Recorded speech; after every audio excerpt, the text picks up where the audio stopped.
사랑하는 새나 친구들 반갑습니다. 여러분과 함께 금요일 말씀을 묵상할 최혁중 목사입니다. 오늘부터 욥기를 묵상하게 됩니다. 구약의 대표적인 의인인 욥을 통해 우리 각자에게 주시는 하나님의 음성에 귀를 기울이는 시간이 되길 소망합니다. 오늘의 주제는 나의 신앙기록부입니다. 오늘의 말씀은 욥기 1장 1절에서 5절입니다. 우스 땅에 욥이라는 사람이 살고 있었습니다. 이 사람은 흠이 없고 정직할 뿐 아니라 하나님을 경외하며 악을 멀리하는 사람이었습니다. 그는 아들 7과 딸 3을 두었습니다. 또한 그는 양 7,000마리, 낙타 3,000마리, 소 500쌍, 암나귀 500마리 외에 종도 많이 있었습니다.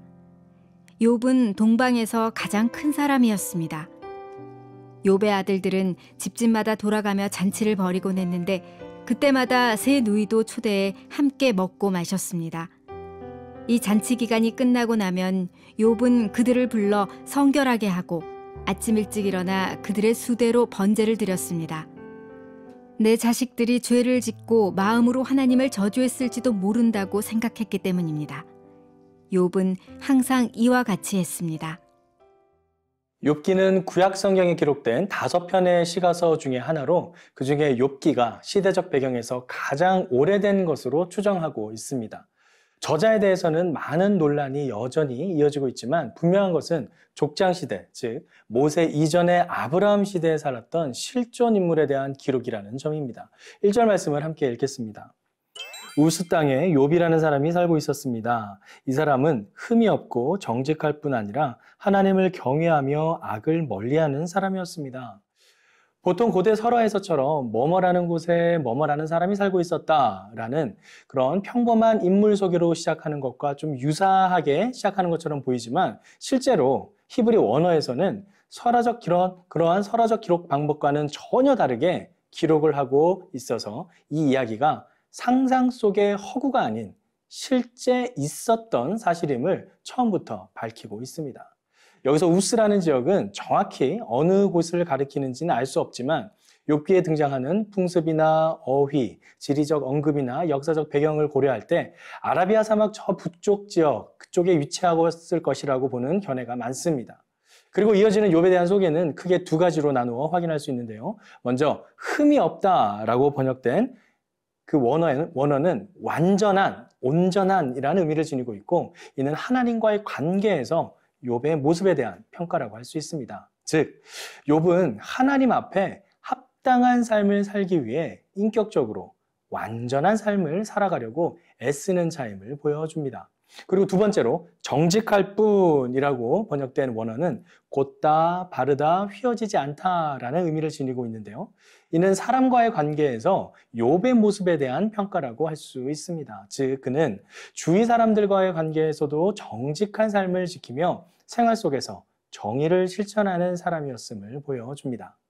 이렇게 저자는 욥에 대해서 소개를 한 이후에 그가 가진 재산의 부유함을 표현함으로써 그가 축복받은 자임을 소개하고 있습니다.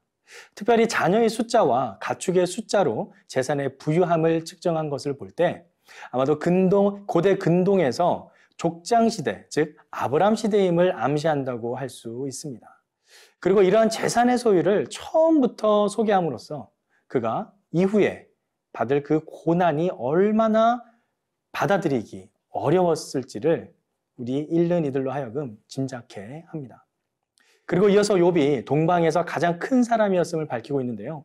여기서 중요한 것은 욥이 큰 사람이었던 이유가 단지 그가 가진 재산 때문만이 아니라 먼저 소개한 그의 인품, 즉 하나님과 인간의 관계에서 그가 지닌 흠이 없고 정직한 모습으로 말미암은 고결한 인격과 관계한다는 점입니다.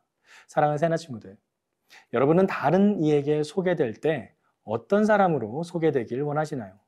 누구나 좋은 모습으로 소개되길 바랄 것입니다. 물론 다른 사람에게 어떻게 비춰질지 그런 남의 시선만을 신경 쓰라는 뜻은 아닙니다. 다만 다른 이들이 보는 나의 객관적인 모습은 결코 하루아침에 이루어지지 않는다라는 사실입니다. 오늘 하루 하나님 앞에 흠이 없는 사람으로 소개되는 욥을 통해 나의 삶을 돌아보는 시간이 되길 바랍니다.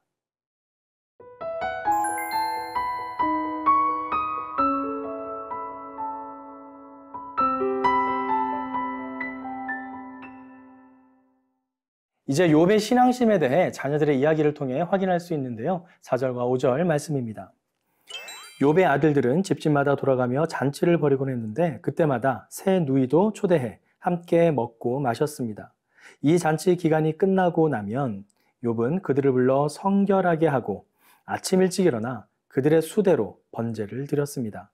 내 자식들이 죄를 짓고 마음으로 하나님을 저주했을지도 모른다고 생각했기 때문입니다. 욥은 항상 이와 같이 했습니다. 개인적인 성품과 그 인격으로도 또 겉으로 드러난 재산의 부유함만으로도 그 어느 것 하나 남부러울 것이 없는 욥의 삶이었습니다. 보통 이 정도의 삶이라면 하나님의 필요를 느끼지 못하고 살아가기가 쉽습니다. 하지만 그는 잔치 기간 중에 행여 자신의 자녀들이 부지 중에 저지른 죄가 있을까 하여 하나님 앞에 더욱 정결한 삶의 모습을 보여주고 있습니다. 아침 일찍부터 일어나서 자녀들의 수대로 번제를 드리고 하나님 앞에 나아갔습니다. 그의 삶의 기준과 중심이 자신의 인품이나 재산에 있지 않고 하나님께 있었다는 것을 단적으로 보여주는 이야기입니다. 또한 그때만 잠시 그렇게 한 것이 아니라 욥은 항상 이와 같이 했습니다 라는 마지막 말씀처럼 그는 매일같이 전적으로 하나님 중심의 삶을 살았고 실제로 그렇게 행했던 사람이었습니다.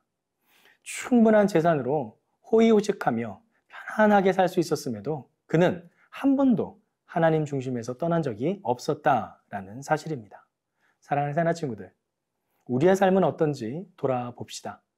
더 많은 것을 소유하기 위해, 더 많은 것을 이루기 위해, 남들에게 더 잘 보이기 위해 살아가는 그런 모습은 없는지요? 오늘 하루 오직 하나님의 기준으로, 하나님 중심으로 살아가는 저와 여러분의 삶이 되길 간절히 기도합니다. 욥의 마음이 나의 마음이 되길 원합니다. 욥의 삶이 나의 삶이 되길 원합니다. 세상의 그 어떤 것보다 여호와 하나님만을 경외하며 살아가는 삶이 되도록 주님 인도하여 주세요. 예수님의 이름으로 기도드립니다. 아멘.